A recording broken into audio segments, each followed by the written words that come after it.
सभी साथियों को बिट्टू मोई की राम राम। आज हमारे साथ है रणधीर, गांव आडवा गांगोली से। 85 साल की उम्र है और उस टाइम पे इन्होंने पोस्ट ग्रेजुएट करी थी। तो कोई उस टाइम पे 10वीं पास भी बहुत बड़ी बात होती थी और ये पोस्ट ग्रेजुएट है। तो आज इन टाइम किसान आंदोलन के बारे में बात करेंगे।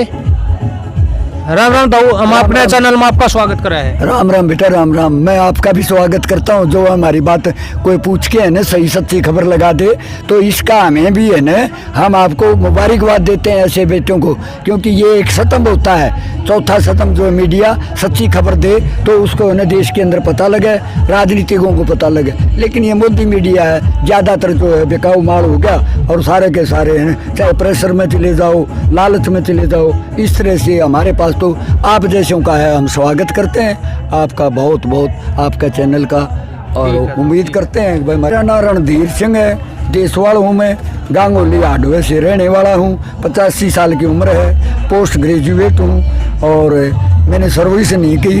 अच्छी नौकरी मिलती थी जब तो पुराने ज़माने में तो नायब तहसीलदार, लेकिन मेरे आपने जॉब क्यों नहीं करी? तो मैंने जॉब यूँ नहीं करी। मेरे बाप अनपढ़ थे और दो खूड होना है ना, एक किसान के दो खूड होना, मैं जाट तो नहीं कहूँगा लेकिन इसके होना एक लड़ाई हुआ है। मेरे माँ बाप ने घर का ठीक भी था, चार बढ़िया जमीन थी ना, मेरे माँ बापा नहीं होगा बेटा, अपने खेत नहीं संभाल लिए नहीं है, सब सीरी है ना। आपके टाइम पर खेती करवा रहे थे पर आज के टाइम पर ना करा। हाँ बेटा, पहले तो यूँ कहा अगर दे उत्तम खेती, मध्यम व्यापार, नीच नौकरी, लेकिन अब उल्टा है, सब तय नीच तो हो गया खेती। इसमें नहीं एक अन्न की बचत, और जो एक चपड़ासी भी लाग जाए ना वो छोरा मौज करे है। हाँ। और भाई उत्तम व्यापार की तो पूछे ना, व्यापार में तो माला माल हो जाए। आपने क्या लग गया तो 4 महीने, आज किस स्थिति में आंदोलन को देख रहे हैं? आज की स्थिति में हम जीतेंगे। अच्छा। क्योंकि वो जिधर लगाए बैठा है, हर जिस पर स्टेज पे किसानों के उनके साथ बात करी उन्होंने 11 दौर की, उनमें मेज पर भी हमारे किसानों ने उनको हराया है। और जो हमारा आंदोलन का सद्दा जैसे आज पहले बंद का था, आज जो है सारे हिंदुस्तान के बंद का है। आज भारत बंद है, बिल्कुल बंद है। जनता का हमें 100 का 100% समर्थन मिल रहा है, सिर्फ किसान का ही नहीं, जन समर्थन मिल रहा है। दबाव कितना सरकार पर? दबाव सरकार पर इतना है जिसको पूछो मत, लेकिन वो तो बेशरम और बिल्कुल निर्दयी, जो कि एक राजा को नहीं होना चाहिए। हमारी वोटों से बनिया 70% जो वोट हैं वो किसान की हैं और 7% कर्मचारी की हैं, 3% ही कारपोरेट घराने की है। हमने इसको बनाया क्योंकि हम कांग्रेस से। आप कहते हो कि सरकार पर पूरा दबाव, सरकार है कि किसानों के लिए 2 लाइनें भी नहीं बोल रही? ऐसा है, वो 2 लाइनें नहीं बोल रही, बिल्कुल नहीं बोल रही। वो ये दिखाना चाहता है दक्षिणी भारत के अंदर चुनाव हैं और मशीनों का, हमने पहले भी कहा ईवीएम से ही जीता है, मशीनों से जीतता है। लेकिन वो आज जो लग रहा है किसान हमारे जो हैं आगू दक्षिणी भारत के अंदर, जो बंगाल और केरला के अंदर चुनाव हैं उनके अंदर पहुंचे हुए हैं। और सोशल मीडिया की जो आप जैसे चैनल हैं, मैं धन्यवादी हूँ ऐसे, क्योंकि मीडिया जो होता है, मीडिया लोकतंत्र में ये चौथा स्तंभ होता है। लेकिन भारत का जो मीडिया है उसको तो लानत है मोदी को, तो देश के प्रधानमंत्री को। लेकिन लानत जो है मैं मीडिया को, जो कि सोशल मीडिया वाले सच्चाई खबर दे रहे हैं, इनका मुबारकबाद देते हैं। जो हमारी माड़ी मोटी दे रहे हैं बेचारे सोशल मीडिया वाले दे रहे हैं, इसलिए इसको ये तो पता लग चुका है कि देश में है न जन आंदोलन हो चुका है। पहले ये पंजाब का बताता था आंदोलन, फिर इसने हरियाणा का बताया, खालिस्तानी उनको न माओवादी, उनको न किस तरह के वो कराया। लेकिन उसमें कोई नहीं, कंधे से कंधा मिला करके हमने अपने भाईचारे को बढ़ाते हुए हरियाणा प्रदेश के अंदर 1-1-2 नहीं 11 होते हैं, एक के साथ लगाने में 11 हुए। और 11 के बाद में आज सारा देश 1-1-1-3 जो होते हैं, तो सारे देश के अंदर हमारा ये जन आंदोलन। मेरी भी 85 साल की उम्र है बेटा, और मैं 47 दिन तो यहाँ सिंधु बॉर्डर पर भूख हड़ताल पर रहा, और उसके बाद मैं लगातार मैं स्टेज से हरियाणा की तरफ से बोलता हूँ। लेकिन हमारा तो इतना भारी दर्द है, खासकर हरियाणा प्रदेश के। मेरा सवाल है अंकल जी, तो जैसे सरकार का हम विरोध कर रहे हैं, बंगाल में जाकर यहाँ के किसान नेता, साउथ इंडिया में जाकर भी विरोध कर रहे हैं। अगर वहाँ पे हम सरकार का विरोध करते हैं, बाई चांस वहाँ से सरकार जीत जाती है, तो फिर सरकार ये कहेगी कि देखा ये मुट्ठी भर किसान है, किसान तो हमारे साथ है। इस पर आप क्या कहेंगे? लेकिन बेटा मुट्ठी भर तो नहीं है हम। अब आज है उत्तर प्रदेश से आए हुए थे, उत्तर प्रदेश से एक मोटरसाइकिल पे सर्विस में था एक, उसने बताया कि सारा का सारा जाम है, और हमने उसको ये कहा बेटा तू है ड्यूटी पे है और ड्यूटी पर तू है निकल जा। वो सर्विस में था, बागपत से आया था। आज जन समर्थन मिलना ये मन की बात करता अपने मन की, लेकिन जनता की जो ना सुनता। इस जैसा अहंकारी प्रधानमंत्री आने वाला इतिहास बताएगा कि भी ये जो है ऐसा झूठा, ऐसा फरेबी, ऐसा जुमले वाला जब चुनाव कराए हम लोगों ने ही इसको वोट दे करके बनाया था, लेकिन हमारे साथ इन्होंने किसानों के साथ एक बेहुदा और ऐसा करा।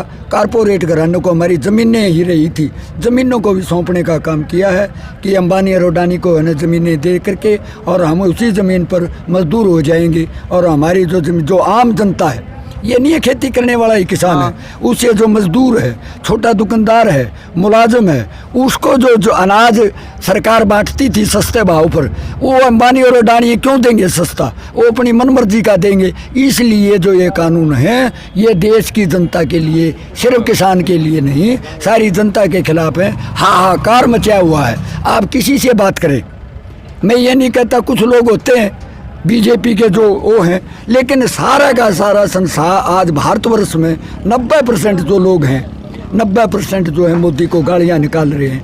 भाई ये है ना राज थोड़ा है, ऐसा अहंकारी प्रधानमंत्री, ऐसा जुल्म हाहाकार मचा हुआ है। 4 महीने से यहाँ बॉर्डर पर जो सर्दी के अंदर पोमा का पाड़े के अंदर 300 से ज़्यादा जानें चली गई हैं, शहीद हो गए हैं। लेकिन ये ऐसा देश का कोई प्रधानमंत्री होता है, एक आदमी शहीद होने पर वो आंसू निकलती हैं, उसके साथ क्या बीतती है। लेकिन देश का प्रधानमंत्री 300 हमारे किसान हैं यहाँ शहीद हो गए, लेकिन एक शब्द इसके पास नहीं है। उसका जब पोता होता है अंबानी के, उसके पोते की बधाई देने के लिए तो उसके घर पर पहुंच जाता है ये देश का प्रधानमंत्री। लेकिन ये किसानों के साथ ये है, ये जन सलाब बन चुका है, ये जन क्रांति हो गया है। मैं भी 85 साल की उम्र में बेटा, मैंने किताबों में भी पढ़ा, मैं ग्रेजुएट हूँ। अच्छा जी। और मैंने तो बहुत तो देखा है, वो आज तक इतिहास गवाह है, इतना बड़ा जन आंदोलन कभी इस दुनिया में, संसार में नहीं हुआ, न हुआ है, न आगे होगा। क्योंकि ये जो आंदोलन है ये आम जनता से जुड़ा हुआ है। जब किसी पार्टी ने अब एक बात बताओ तो जी, 4 महीने हाँ जी सरकार नहीं झुकी, 1.5 महीने 2 महीने के लगभग हो गया, किसानों से कोई बात नहीं करी। क्या जो हमारे किसान नेता है वे पहले जितने जो हमारे किसान नेता होते, छोटू राम थे, चौधरी चरण सिंह थे, महेंद्र सिंह डकैत थे, ताऊ देवीलाल थे, जो वे मजबूत राजनीतिक नेता थे हमारे किसानों के, क्या अब किसानों के पास वे मजबूत नेता नहीं रहे, इसलिए इतना लंबा आंदोलन हो रहा है? ऐसा ही होता है बेटा। जैसे उत्तर प्रदेश की बात आती है या हरियाणा की बात आती है, देवीलाल जैसे होते, चौधरी, ये जो है 1937 के अंदर, 1937 के जो मंडियां हैं, ये सारे देश में मंडियां नहीं हैं। अनाज मंडी जो हैं ये ज्वाइंट पंजाब में जब लाहौर राजधानी होती थी, और ये चौधरी छोटू राम जी जो इसी धरती पर पैदा हुए जहां हम बैठे हैं, इसी उसने 3 कानून बनाए थे। ये एमएसपी जो है मंडियां जो हैं सिर्फ पंजाब और हरियाणा में है। सारा देश का किसान तो हमारे से ज़्यादा और मर रहा है। हमारी तो जो है जीरी और गेहूँ है 1800 बिक जाती है, लेकिन आप उत्तर प्रदेश के किसान से पूछिए, बिहार के किसान से पूछिए, 10 किल्ला का जमींदार जो बिहार का है, हमारे 2 किल्ला ला के आन के है न वो जीरी लगाता है, उसका हालात क्या है कि वहाँ 800 रुपये बिकती है जीरी, गेहूँ 1000 रुपये बिकता है। ये जो है चौधरी देवीलाल, उसकी चौधरी छोटू राम की बदौलत जो है आज हरियाणा प्रदेश का, पंजाब का और हरियाणा का किसान है आज इस हालत में है को जिंदा है थोड़ा और देश से। इसलिए यदि मजबूती होती, चौधरी चरण सिंह जैसे होते इस देश की, तो आज ये हालत नहीं होता। आप जब टिकैत की रात को 26 तारीख को आंदोलन जो फेल करने के लिए चले गए थे हमारे हरियाणा प्रदेश के अंदर, आप बेटा हरियाणा के हो, आपको पूरा मालूम है 2016 के अंदर एक जाट आंदोलन हुआ था, यही खट्टर मुख्यमंत्री था, हमारे 32 जाट जवानों को गोली से भून दिया था। उसके अंदर क्या हुआ, तारपीड़ो किया गया। हमारे आंदोलन को बिरादरी का बना करके 35 और 1 का नारा दे करके हमारे खिलाफ गलत आदमियों को छोड़ करके रोहतक जैसे शहर में और उनको से है ना आग लगवा दी। हमारा कोई जाट किसान उसमें जाट नहीं था, लेकिन उन्होंने फेल कर दिया था। अब इस किसानों को फेल करने के लिए, इस आंदोलन को, इन्हें तरह तरह के तार पीड़ों करने के लिए तरह तरह के हथकंडे अपनाए। इनको माओवादी बताया, खालिस्तानी बताया, इनको आतंकवादी बताया। इस तरह से इस देश को आज सारा देश का किसान और मजदूर वो एक झंडे के नीचे आन के खड़ा हो गया है। इसलिए मुझे पूरी उम्मीद है, मैं पूरी उम्मीद तजर्बे से बताता हूँ कि ये आंदोलन जो है हमारा सफल होगा। काले कानून रद्द होंगे और रद्द होंगे चाहे हमारी जान चली जाए। एमएसपी पे आज से पहले कानून नहीं मांग रहे थे, अब क्यों कानून मांगा? कानून यही है कि ये झूठा आदमी है, इसने जो है वोटें ली ने, अब ये कहता है ये लागू रहेगा, लेकिन इसकी क्या तसल्ली है? कल ने है ना हम यहाँ उठ के चले जाएं, ये कहता लागू नहीं रहा। तो 6% लोगों को, हिंदुस्तान के किसान को ये एमएसपी मिलती है, 94% को नहीं मिलती।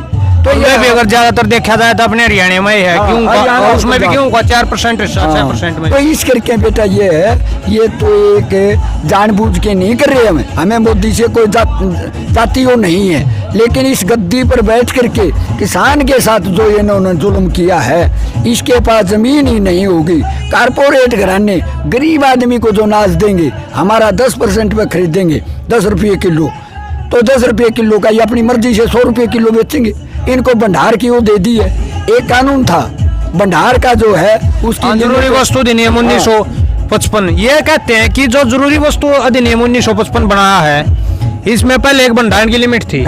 तो किसान का बहुत सारी चीजें जैसे आलू थे रोडों पे बगा देते थे, कि वो इनके पास भंडारण करने की अक्षमता नहीं थी, इसलिए तो उसको रोडों पर बगाया गया, इसलिए इन्होंने उसको नहीं खरीदा। अगर इनके पास भंडारण करने की क्षमता होगी ज्यादा तो सारा आलू खरीदा जाएगा, किसान पर रोडों को बगाने की जरूरत नहीं पड़ेगी। नहीं, ये नहीं होगा। किसान का ये सस्ता हम खरीदेंगे, ये एमएसपी ना होगा ना, एमएसपी ना होगा तो इनकी मर्जी। मैं जरूरी वस्तु अधिनियम की बात, हाँ, ये जरूरी वस्तुओं पर आलू भी आ गया है, टमाटर भी आ गया है। ये जो भंडारण की बात है, ये अपने उन गोदामों में रखेंगे और अपनी मर्जी से भाव करेंगे। उसको 1 साल इनके पास तो पैसे की कोई कमी नहीं, ये है साल भी रोक सकते हैं उसको मंदा लाने के लिए। हमने मजबूरी में जब ये मंदा बेचे नहीं गए अपना, हमें मजबूरी में ना अपना सस्ता देना पड़ेगा। भंडारण की जो क्षमता है इनको है ये खुली रखनी चाहिए थी, इनको ये नहीं देना चाहिए था भाई कितना ही ले लो, कितना ही ले लो, इस पर पाबंदी होनी चाहिए थी। इसलिए एमएसपी का कोई फायदा नहीं होगा, एमएसपी तो कम कर देंगे जितना। तो इसलिए इनकी जो जायज़ मांग है किसान की, देश के मजदूर की, कर्मचारी की, छोटे दुकानदार की, दलित की, सभी के उसकी है। और आज मैं देख रहा हूँ इस उस पर हम बैठे हुए हैं, यहाँ पर कितने लोग आए, उन लोगों को एक बार ही कहने की जरूरत थी, उन्होंने किसी ने जिद नहीं लगाई। एक बार ही भाई आज बंद है, तो आप, वो कहता है मैं भी किसान हूँ, भाई किसान है तो किसान की मदद करो, किसान के साथ चलो, 6 बजे के बाद में आप अपना घूमते रहो।